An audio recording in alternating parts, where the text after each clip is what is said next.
Now, this is the story all about how my life got flipped, turned upside down, and I'd like to take a minute, just sit right here and tell you all became how became my how I be. I'm not a rapper. That's just not what I do well at all. Welcome back to the Creators Well podcast. My name is Justin. I'm your host, your producer, your chief creative here. And the Creators Well podcast exists to renew, refresh, revitalize Christian entrepreneurs and creatives to continue on your God given purpose and calling in life. So today, I want to keep it real light because we're going to do story time today. And I want to do story time because the Bible does say we overcome by the blood of the Lamb and the word of our testimony. And sometimes the testimony could just be that you overcame some foolishness, and that you got through some dumb stuff. So I'm going to tell y'all about a story that is not going to make any sense, right? But I promise you, the contents of this video are 100% true. And they can be verified by Jasmine Sims. So, yeah, it's still just wild that this happened. So, one of the things that my business does is relieve the pain points of creatives. And one of the ways that we do that is through booking management and like talent management, right? So, one thing that I learned a long time ago is that creatives just want to create. Whatever that creation is for them, they just want to do it. So if you're a singer, you just want to sing. Like J Moss said, if I was a singer, I would use my voice. If I was a pencil, I would write a prolific dissertation or something like that. I don't know. He should come back out and do a remix. But what and all of that, that just means to me that you just want to do the thing that you want to do, right? And so I exist to help you do the thing that you want to do, but not to neglect the things that you don't want to do. So that's the emails, that's booking, that's contracts, that's getting information. That's all of the above. That's all of the things. So that's what I do as a booking manager, is to make sure that when something comes in, we get you paid, we get your deposit, I take care of all that stuff, right? So like I said, I do a myriad of things. One of these days, one of these episodes, I will run down everything. I just feel like there's more interesting things to talk about. And I also think it's cooler for you to find it out through the other stories and through the lessons that I've learned. So, I've been Jasmine's booking manager for this entire year, I think, plus a little bit more, I think. And in that, she's had some really good bookings, and she's had some not so good bookings. And I think that's just part of the grind, right? And so sometimes I get to go with her, which is always fun because I get to travel, get to, leave, change the scenery for a weekend or whatever. So this one particular event, and I'm going to try to remove all information that would point you to what this is, but yeah. I'm trying because part of telling a story is still protecting. They're not so much innocent, but I don't know the best way to say it. You don't just want to go around talking about people's houses, right? But yeah, so she was booked for this event. It was like around March or so, I think, when the booking came in. And it was a pretty normal booking, but the booking was for a banquet. And so I asked, all the questions. I have like a script that I copy and paste each time to be like, okay, how long do you want her to perform? What's the theme? Is there a specific attire? All the things. And so the person, he responded back and he was like, yeah, he was like, it's a banquet. I'm really excited. It's a banquet, but it's at a school. I've got to give some information because like, it's got to make a little sense. He's like, it's like our end of the year kind of like fundraiser. And so I was like, okay. So it's a banquet at an academic institution, end of the year fundraiser, and it's like for the donors. And I was like, okay, cool. So it's like a program for donor. Now, me growing up in churches, like people put on, banquets and stuff like that all the time as programs and all that kind of stuff. Like I don't really like going to them, but I get it. I get the protocol. I get that you always got to have some sort of entertainment, blah, blah, blah, blah. So it made sense. The money fit in the booking that we were working towards getting. So it's cool with it. And so I had asked the individual, I was like, hey, so, we need the contract, we need travel. And so then he reaches out to me and it was like, hey, do you want to come down? And I was like, well, yeah, sure. Because I think at this point, like realistically, I'm learning to be a booking manager myself. Like I've done it plenty of times before, but I think now I've worked as a booking manager for more established artists in the sense that they've had like contracts and like a bit more reputation, things of that nature, right? Because Jasmine's amazing, she is established, but I think she is newer with like bookings, if that makes sense. So I'm like trying to set down the system of like what happens, like what can we request that's not going to be like off the wall, right? Because that's just a fact. You want you need them just as much as they need you, right? Like I don't think there should be an entitlement with bookings that comes. So with that being said, it was like I want her to have a companion, but if they're already flying somebody out, and I also know that I'm a male, right? So we're not sharing the same hotel room. So now not only you have two travel accommodations, you now have two rooms as well. So I try to be kind of cool about it, but I'm learning to not be, especially after this one, I learned not to be as cool. So he reaches out to me and he was like, "Hey, do you want to come down too? Because I think you would be really cool to get to know." He's like, I like some of the stuff that you're doing. He went to my website and he saw my Instagram. So he saw like the portfolio things I've done, which side note, even if you are somebody who works behind the scenes, this is extremely important because I'm somebody who has spent the majority of my career working behind the scenes and completely happy with it. I am more recently stepping into the limelight, the light of things. But what I will tell you is that it is extremely important for people to know who you are. It is extremely important for people to be able to find your work. So you need a portfolio, you need you need a whole lot of things. You need it in writing, you need it in pictures, you need it in videos, so that people can absorb what you do. But that's a little nugget for today. So have a portfolio. So he saw that and he saw like the people I've worked with, the things I've done, the projects I've been associated with. So he's like, "Yeah, let's bring you down so that you can also be acquainted and you can learn what we do." I was like, "Cool." Free trip to, I won't say where. Free trip to a place I've never been at that point. So I was like, "Yeah, let's go."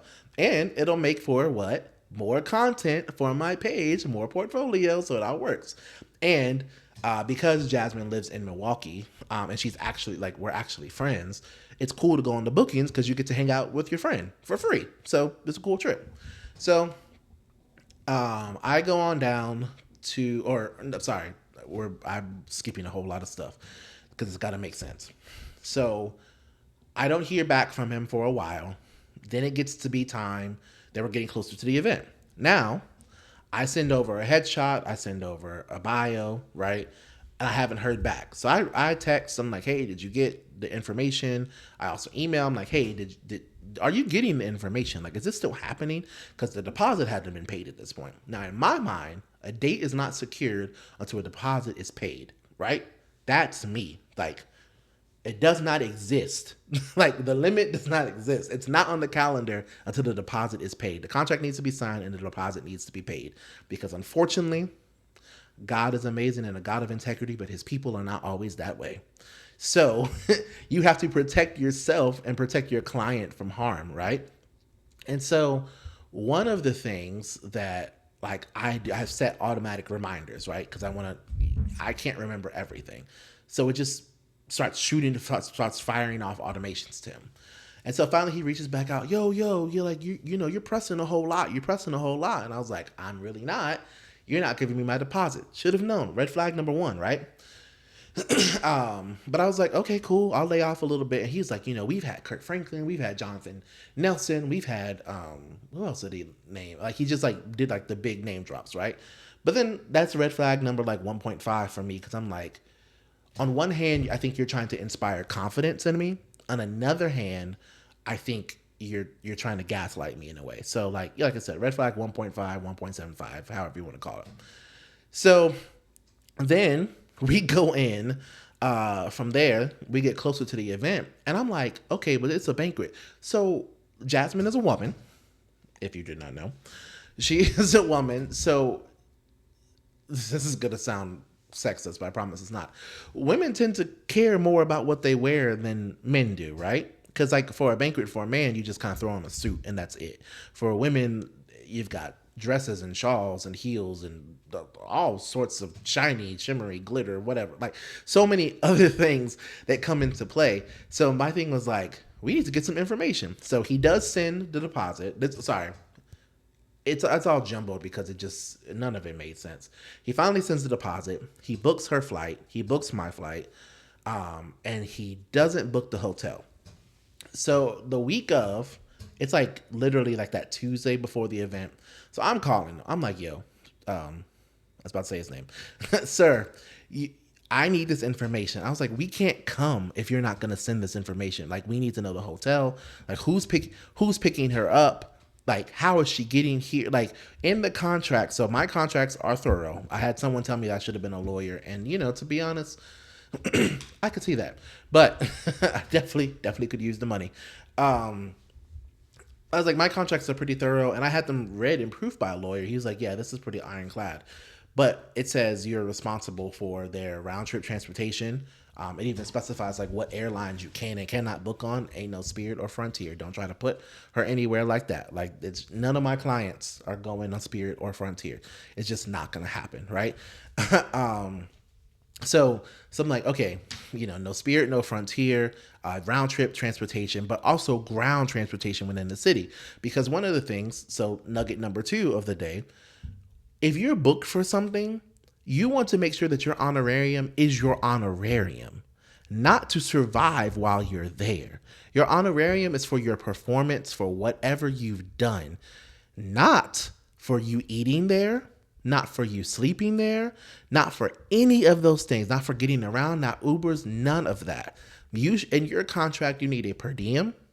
You need like allowances for things, and or if they're not going to give you that, then they need to provide the actual thing. So what I mean by that, so either they give you a travel per diem when you're there in a city, like $200 for Uber reimbursement, and then like $100 for food, whatever it comes down to.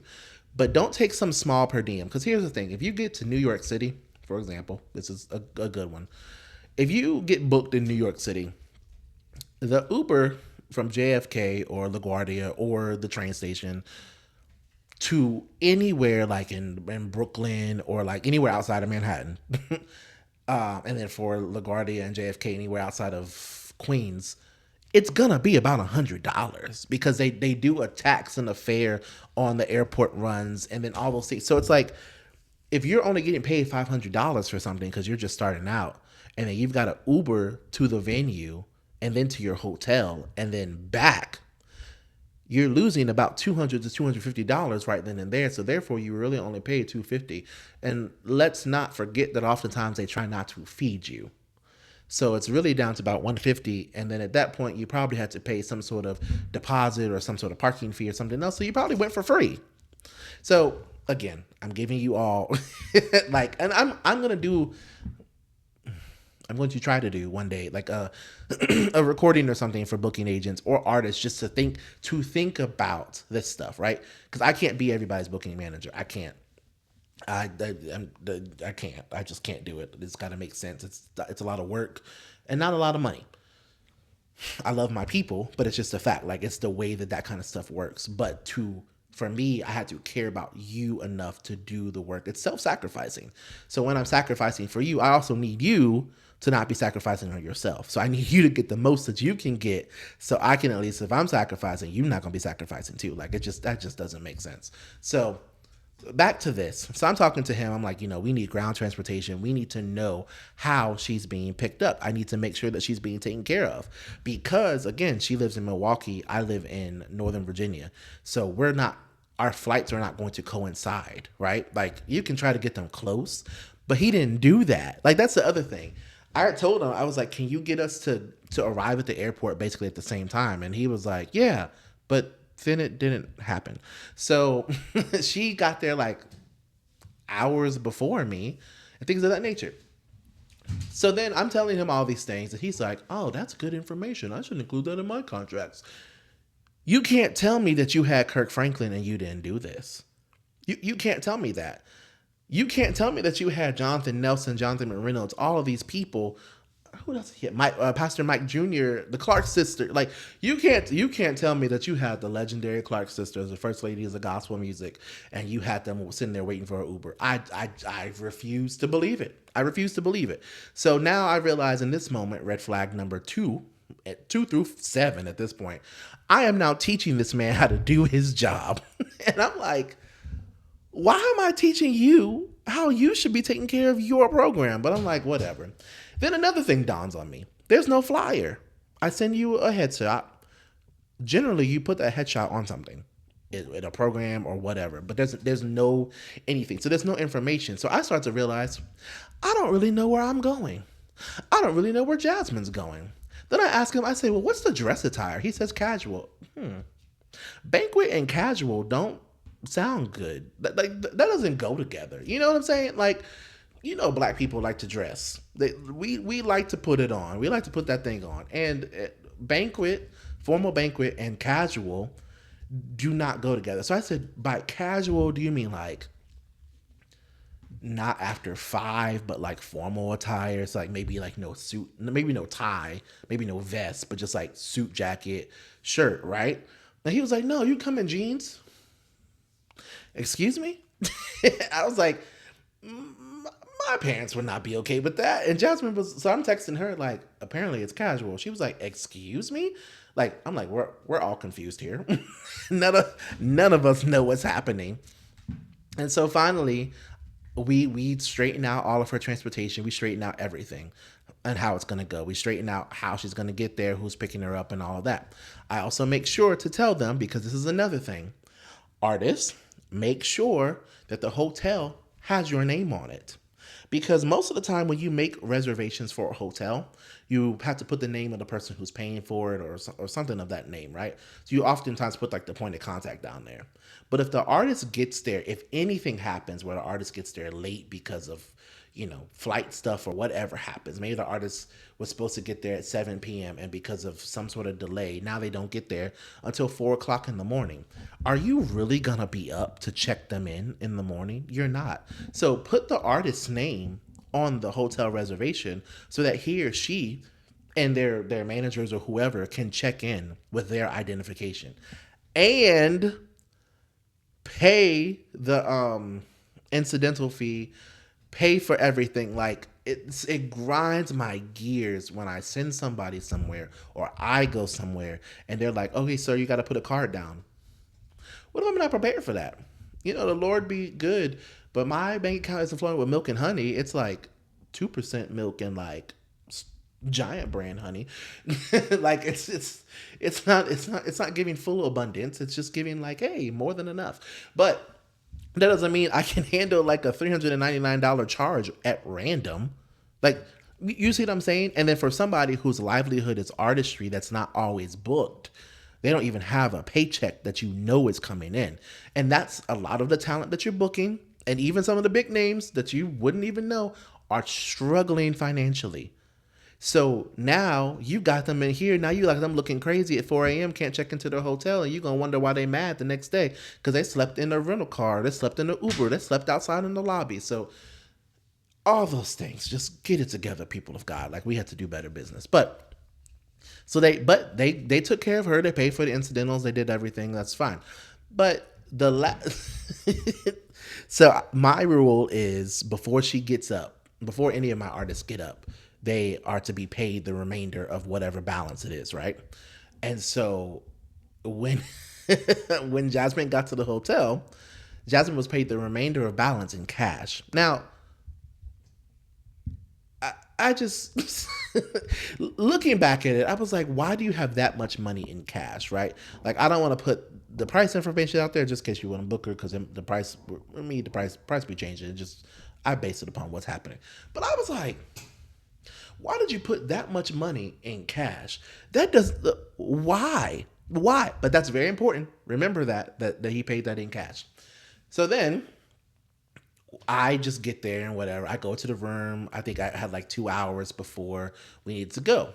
And so I was, he was coming to pick both of us up to take us to the venue, to the banquet. Remember, we think we're going to a banquet.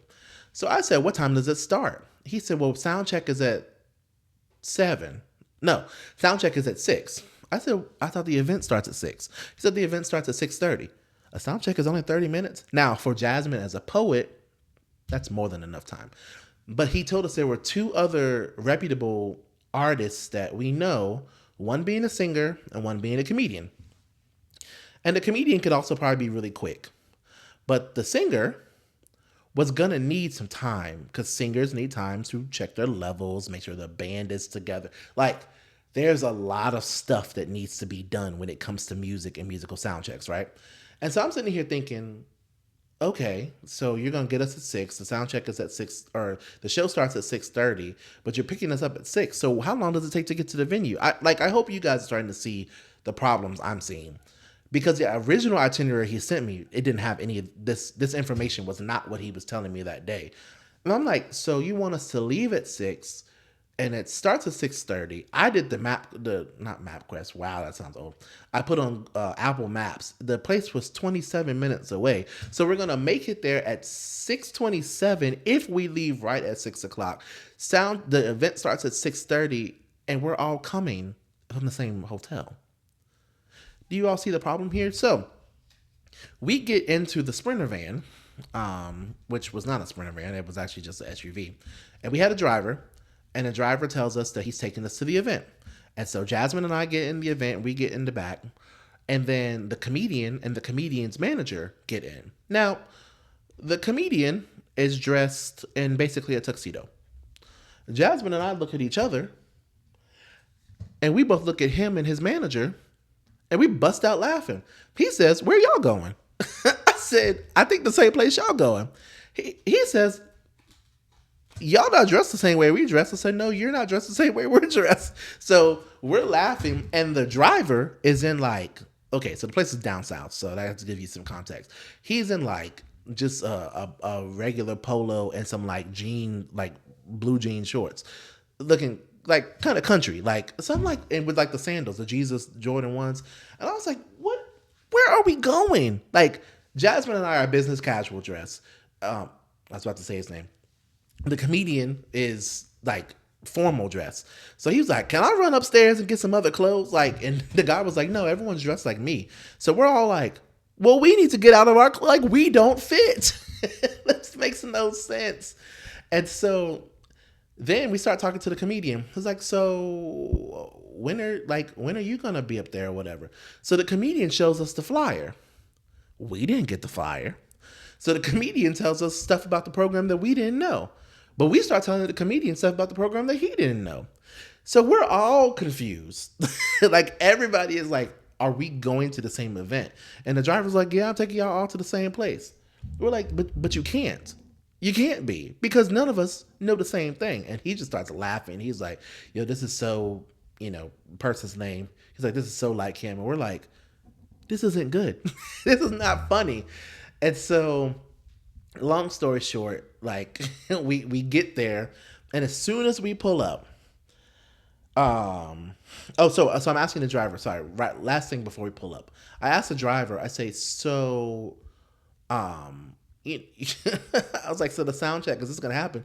He said, the event started at 6. You're not going to have a sound check. Oh, okay, cool. So we get there. We're deep south. This is in the last weekend of May, like June 1st. So it's hot. Like, it's very hot. This is the week after Memorial Day.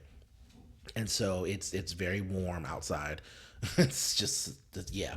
So we get there.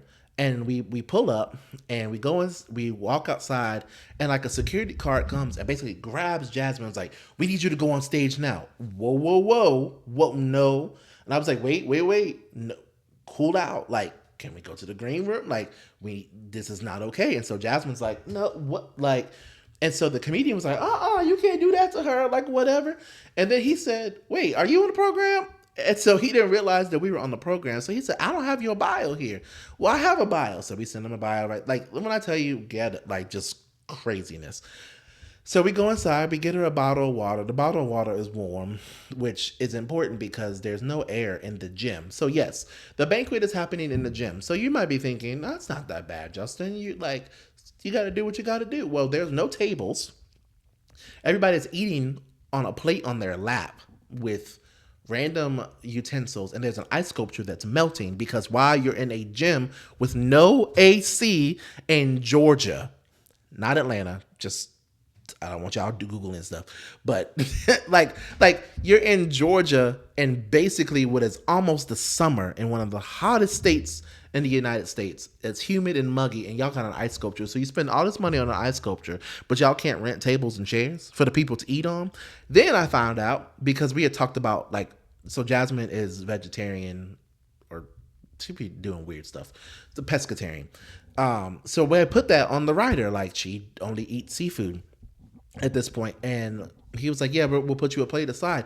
These children of God ate all the food. There was no food. There wasn't food for the people who paid. The people who paid $65 a plate to be there, and half of them did not get food because they didn't buy enough food. How do you not buy enough? Like, how do you not buy enough food for people to go through once? It's one thing if everybody can't get seconds, right? But if everybody gets a plate, at least you've done your job. But everybody couldn't get a plate, so therefore the job was not done. Like it's all amazing to me at this point. Then we were supposed to be able to sell merchandise. The guy was like, the table that you're supposed to be able to sell merchandise at is being occupied. Turns out the table is being occupied by the ice sculpture that was melting. That was crazy. And they were like, we need to take pictures by the ice sculpture quick. Who buys an ice sculpture at this weather? Like, I just don't get it. You did this to yourself. So we go inside, and so the comedian goes up there and he starts to introduce, like he's the host for the event. So he was late. The host is late. So the host is going up there to do the thing that he does, and he's pretty funny. He does all his jokes and whatnot and all that. And so he looks, to get ready to introduce Jasmine. So he introduces her, great introduction. And at this point, we didn't know where she's supposed to enter. We didn't know what mic she was supposed to get. The sound guy came up and told me, he was like, hey, is she a singer? What is she about to sing? No, she's not a singer. She's a poet. He said, is she on this program? He said, oh, yeah, it says a rapper. A rapper? Like, like what is happening here? So he gets the information, and I was like, she just needs a mic. That's it. And it'll be easy. You can adjust it on the fly. You can ride the board. Like, it's all good. She doesn't do a whole lot of screaming. She's not that kind of a poet.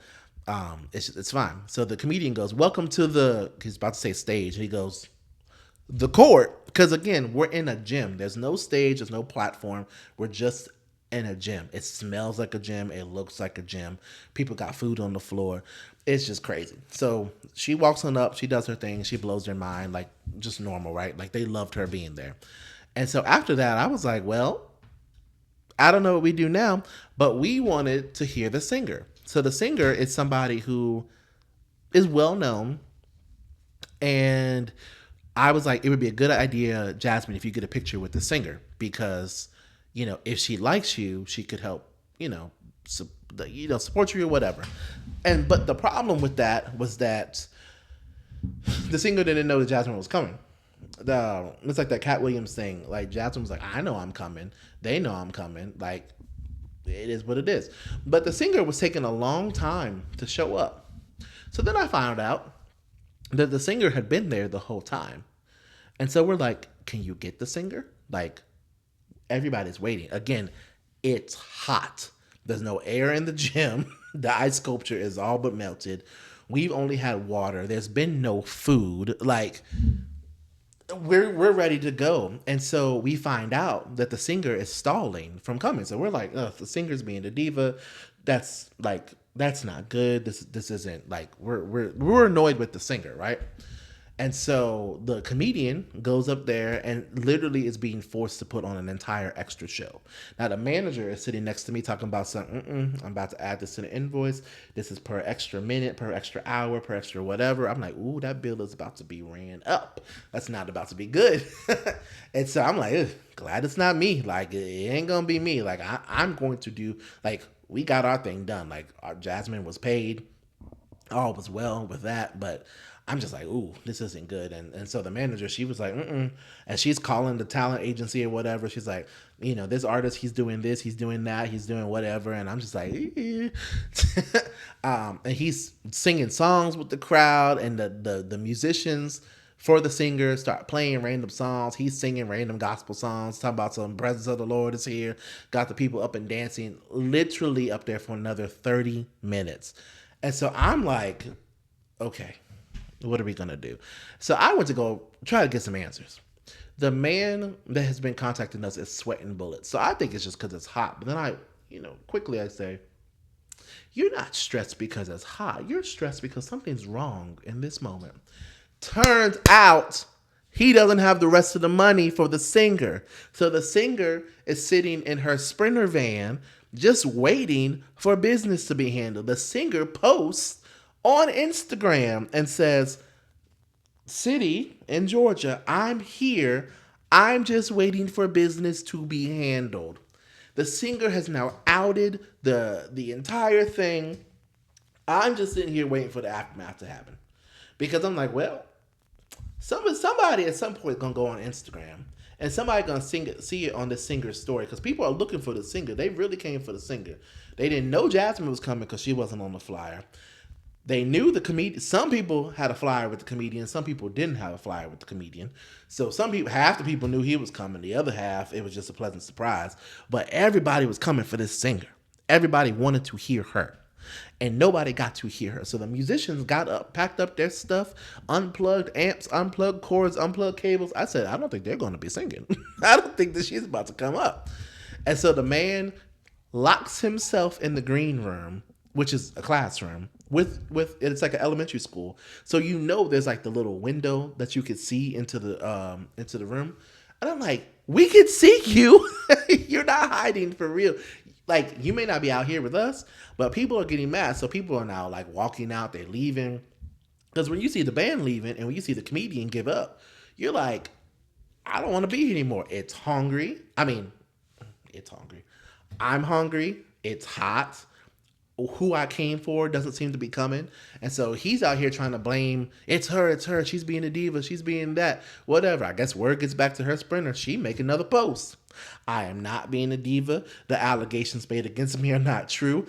I am owed my final deposit, my final payment in the contract that says that the final payment will be remitted before a performance is rendered or whatever. So it's like, oh, if it's in the contract, you gotta do what the contract says, my boy.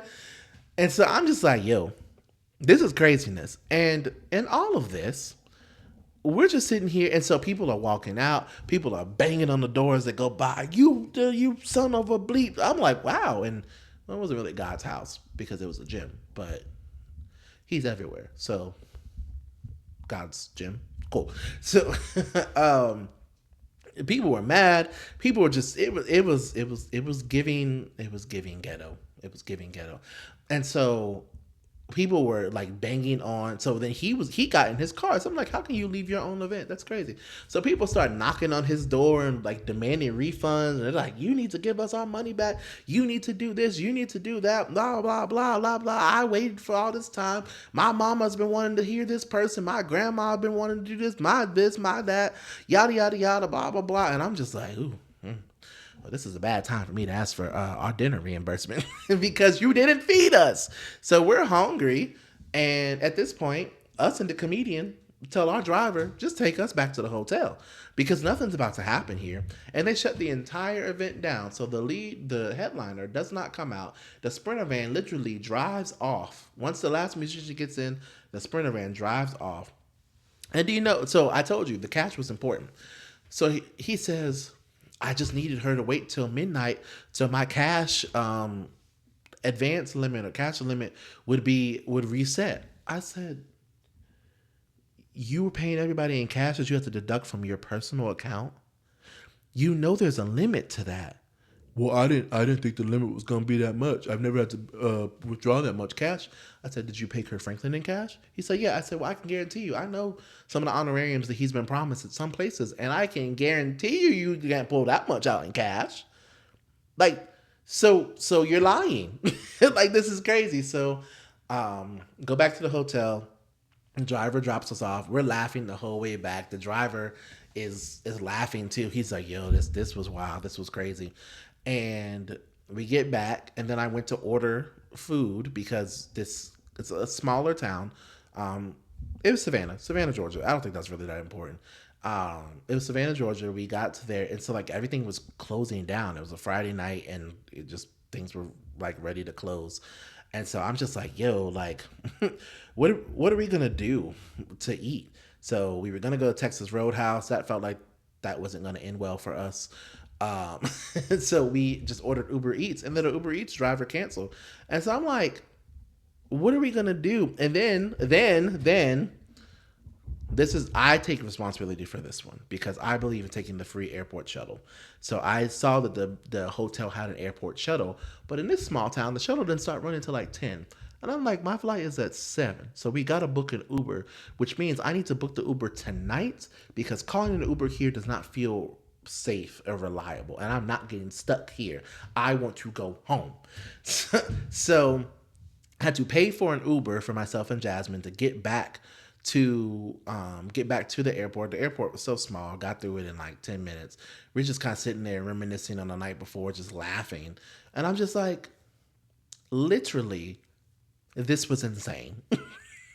Like, literally insanity. And so this is one of many story times that I will just insert throughout this podcast because life is better with stories. And once you really start doing stuff as a creative or a business person, you will get stories. And I have plenty to share. And I can't wait to share them with you guys. So I hope that this episode brought you some joy, brought you some laughs. Hope it made you think about how you would set up your contract to be better and the things that you are deserved and entitled to as an artist, and that you should make sure that there are assurances for and things to be and provisions to be made for you so that you don't have to go through things like this as well. So I hope this was just a fun one. And yeah, until the next time, stay creative. I guess that's a tagline. I don't know if we'll keep it, but I definitely can't do the rapping thing from the beginning. So see y'all.